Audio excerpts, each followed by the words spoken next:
Hello and welcome to day 10 of the 12 days of Christmas. We're just moving right along. It's getting closer. It's snowing outside. It's so pretty out.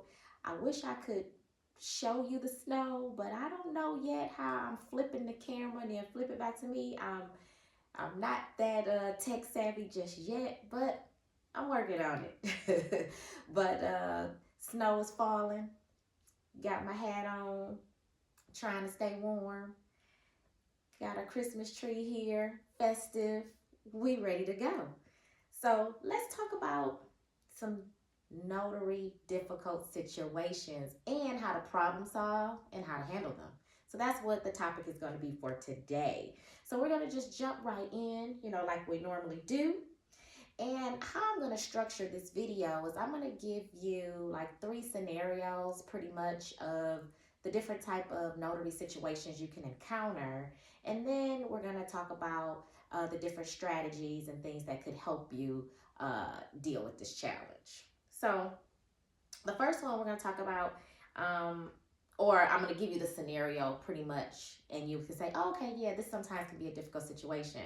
So the first difficult situation could be incomplete or incorrect documents. So what do you do if someone shows up and they don't have all the documents? I want you to put that answer below in the chat or in the description box there, in the comments. I'm sorry, what you normally would do. So for this, you always want to check for completeness. You want to check, make sure all the documents are there, and you want to advise the clients of this without like overstepping or providing legal advice, because you just want to make sure the person is there that is signing under their own free will, and you want to have the complete set of documents. A lot of times customers will give you just the signature page only. How do you ask for the rest of the pages? Do you want to know what the rest of the pages are? Do you want to see them? Why should you see them? These are sometimes some situations that may arise. Sometimes you might have uncooperative clients. So sometimes clients are frustrated, they're rushed, they're unprepared. So basically staying calm though is the key to this. So how would you handle those type of clients? And then high stress scenarios. So we're thinking of, for example, notarizing documents in a hospital. You may have doctors coming in and out. You might have to stop for blood pressure checks, things like that. Or even last minute signings, overwhelming signings where you have a whole bunch of people in the room. Sometimes you have whole families there when you're notarizing. So how do you handle these type of high stress scenarios? What should you do? So preparation and communication are going to be your best tools for this. So let's talk about some practical problem solving tools that you can use. So the first one we're going to talk about is to just stay calm under pressure. I know sometimes that can be hard, sometimes that can be challenging, but before you go into your notary appointment, take a deep breath, pause, approach the situation with a clear mind, clear head. Every appointment is going to be different. That's what makes our job so unique. You don't know what you're going to walk into, you don't know what you're going to get. So just always keep a calm, level head about you. The second thing, you want to keep resources handy. So you want to make sure you have read your notary laws. So like for Michigan, ours are called the Minona laws. So I have read those front to back a few different times. So I do know my notary laws. But there's also different handbooks, or if you're a member of the Notary Association, you can maybe keep that reference book with you. Or just know exactly where to go to on the internet for this in case you need to look up a specific state rule that you might need to refer to. And sometimes too, we're notarizing documents from other states. So sometimes you may not know their state laws, but a tip here is to try and have friends in different states or other notaries in different states. So that way, if you need to refer something or ask a question, maybe you can call that notary friend in Florida or that notary friend in South Carolina, something like that to, help you navigate their laws on whatever documents you're notarizing for their state. Because believe it or not, every state has different laws on how they're notarized. It's not a one size fit all. It's not a full blanket situation, because every state is different. Um, the next one, number 3, you want to set boundaries. And what I mean by that is you have your, I guess, rules and regulations, you would call it, or your standard operating procedures. So, however you handle situations that may arise, like people that don't have the correct IDs, or people that are in the room that's trying to coerce somebody to sign the document, different things like that. Have your boundaries already set so you can know exactly what you need to do, you want to say, if this type of situation arises. So, you want to politely refuse a job if you have to.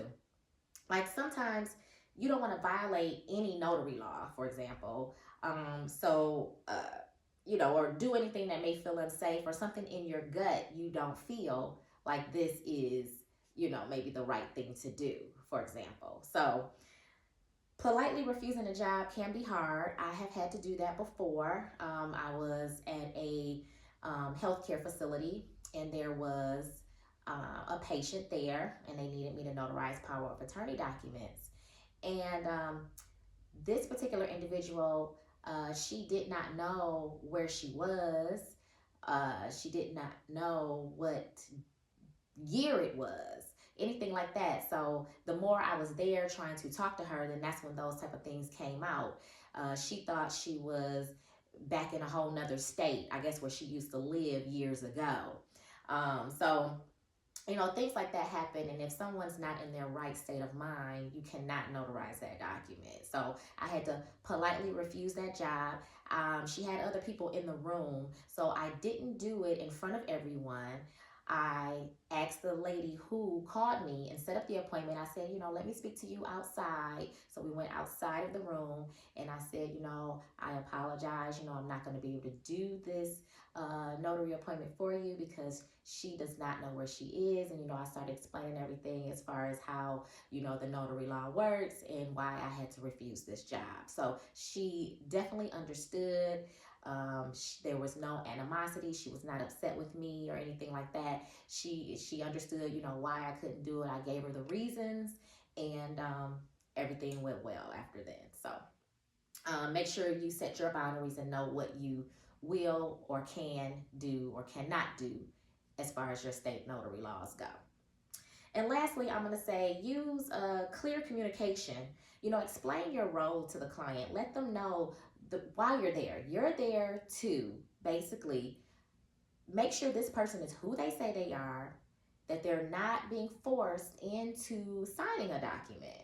So, that's your main roles. So you want to make sure, sometimes you might have to make that clear, because you want to be able to, provide the right notary service to them. So sometimes you might have to be clear and explain what your role is. You can't give legal advice, so make sure they know that, because a lot of times they will ask you for the advice. So you need to refer them to an attorney, or if they got their documents online or things like that, you need to refer them back to those avenues, or whoever is going to be accepting this document. Sometimes you might have to say, well, you might want to check with the receiving party.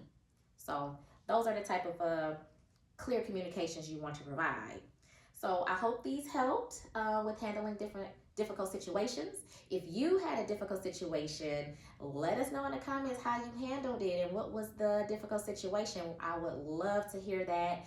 Maybe we could go back and forth in the comment section and talk about, how maybe I would have handled it, or someone else would have handled it, or something like that, what you did. So I'm looking forward to seeing that in the comments.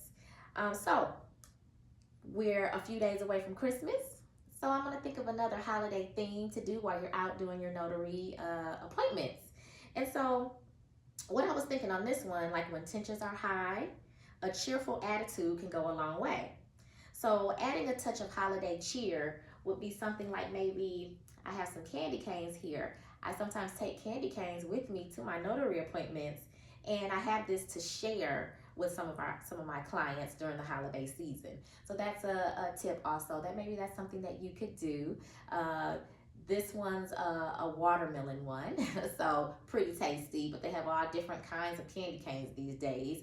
So if your theme or your notary colors for your business is a certain color, maybe get those type of candy canes to pass out to your clients or something like that, to make it go with your brand as well. So just a holiday theme to get you in the mood and get you going. So so handling difficult situations is all about staying professional, prepared, and patient. So that's what I want you to remember. Professional, prepared, and patient. Those are the key points that you need to know about handling difficult situations. So I hope you enjoyed day 10, handling difficult situations.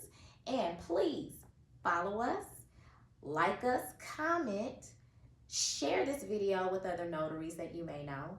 And we only have 2 days left, so come back and see us. Hit that notification bell.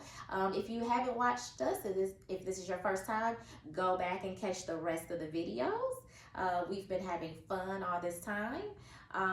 Coming up to the next couple of days, it will actually be Christmas. So I hope everyone's ready for that. I hope you're not rushed getting your gifts. Hopefully everybody now has got everything they need. I know I do. So there you have it. So I want to thank you again for joining, and thank you for watching. See you tomorrow for day 11. Thank you.